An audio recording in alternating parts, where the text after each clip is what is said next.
Entrevista Venevisión, líder en opinión, por tu canal independiente Venevisión. Me complace muchísimo recibir a una colega y además lanzada exitosamente al mundo de la escritura con dos auténticos bestsellers. Estamos hablando de Ibellice Pacheco, periodista, escritora, autora de los libros Sangre en el Diván y El Grito Ignorado. Sangre en el Diván ya con más de 60.000 ejemplares publicados y El Grito Ignorado, que igualmente se va repitiendo en distintas ediciones, cuando un niño es víctima de la violencia. Ibellice, bienvenida como siempre. Gracias, Eduardo. Un placer estar aquí. El mensaje de este libro, ante el cual ningún venezolano o habitante de este país puede sentirse indiferente. Bueno, justamente yo quisiera que ningún venezolano se sintiera indiferente ante una terrible realidad que estamos viviendo, y es el maltrato infantil. Es indiscutible que en nuestro país, con una frecuencia muy dolorosa, niños son maltratados. Y voy más allá. Hay niños maltratados ante los ojos de nosotros como sociedad, que pasivamente o ignorando lo que ocurre o cerrando los ojos frente a la realidad, están siendo testigos de este maltrato y por lo tanto terminan siendo cómplices de este maltrato. Y con esto es una responsabilidad que creo que debemos asumir como ciudadanos frente a lo que puede ser mucho más frecuente también en la vida cotidiana.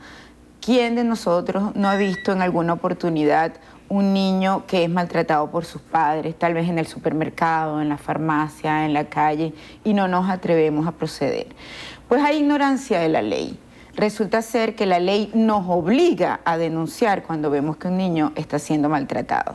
De ahí en adelante también hay una serie de dolorosas circunstancias que están registradas en El Grito Ignorado y que yo espero que sacudan la conciencia de nosotros como ciudadanos y que actuemos, repito, frente al maltrato infantil. Cuarta edición del Grito Ignorado.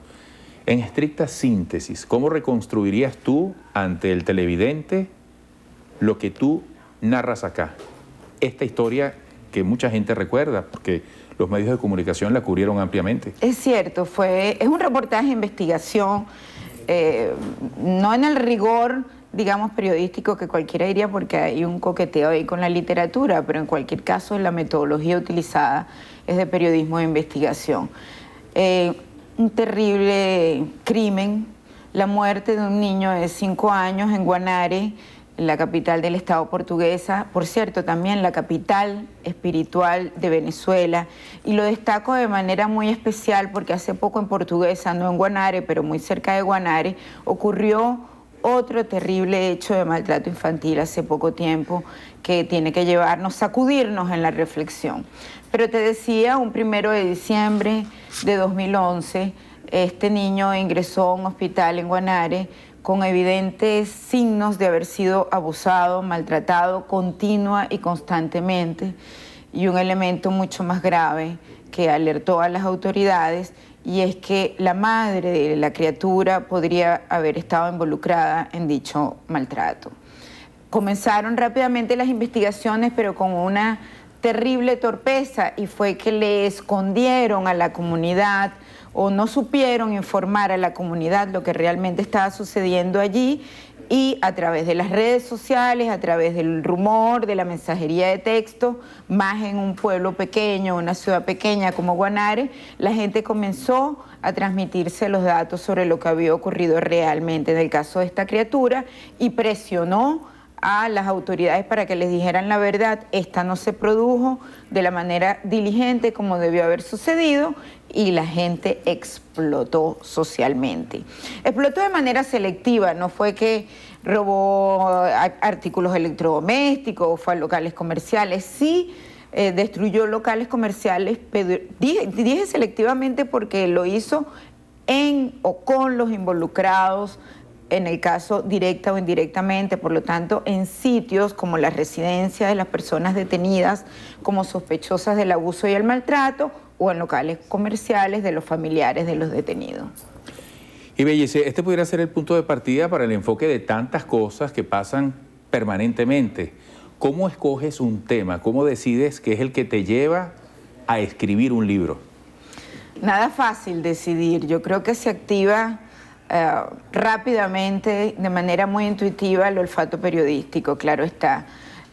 Yo siempre digo que tienen que ser unos temas que me peguen en el alma y que con ellos y con el desarrollo de la investigación procurar la justicia, que al final es mucho el deber de nosotros como periodistas, registrar la verdad y hacerlo a través de libros permite profundizar, nos da unas libertades y un tiempo sobre todo que al estar alejada de la presión del diarismo, pues sí, desarrollamos, profundizamos y logramos mucho más cómodamente la confianza de las fuentes de información para hacer de ello la velocidad necesaria para un libro de extensión como la que estoy escribiendo aquí y los que he hecho antes. Más allá de los hechos concretos y toda tu metodología literaria, ¿qué hallaste, qué descubriste que puedas resaltar como lo más impactante? Hay un elemento común que no debería llenarnos de orgullo como sociedad venezolana, porque lo determiné rápidamente con Sangre en el Diván y ahora lo volví a revivir con El Grito Ignorado. Y es que nosotros como sociedad necesitamos urgentemente una reflexión y un debate sobre qué nos está ocurriendo, qué sucede con nuestros valores, con nuestra educación, porque frente a nuestros ojos, en lugar de tomar acciones de verdad serias y efectivas frente a casos de violencia, no lo hacemos, sino al contrario, hemos llegado a aplaudir a responsables, a no ver, no querer ver la realidad de lo que está sucediendo y terminar siendo cómplices de manera pasiva con delitos tan graves que involucran a menores, porque si bien en Sangre en el Diván, Rosana Vargas se trataba de una niña de 19 años, pero era una niña también, no era menor de edad legalmente, pero era una niña, y aquí una criatura de 5 años en total indefensión. ¿Qué sucede que nosotros lo permitimos y que no solo lo permitimos por desconocimiento, sino justamente por no querer ver y asumir nuestra responsabilidad? Y Belleza, ya tienes el éxito como escritora, bueno, que siga la gente muy interesada y apoyando tus propuestas literarias y que volvamos a conversar prontamente, tanto sobre El Grito Ignorado como por Sangre en el Diván y las otras obras que te esperan. Tanto me gustaría que fuera por buenas noticias. Exactamente. Quizás venga un libro en ese sentido, ¿no? Ojalá. Ojalá. Amigos, Ibellice Pacheco, compañera, colega, periodista, también escritora, la autora de 2 bestsellers, los libros Sangre en el Diván y El Grito Ignorado. Gracias, como siempre, por estar con nosotros.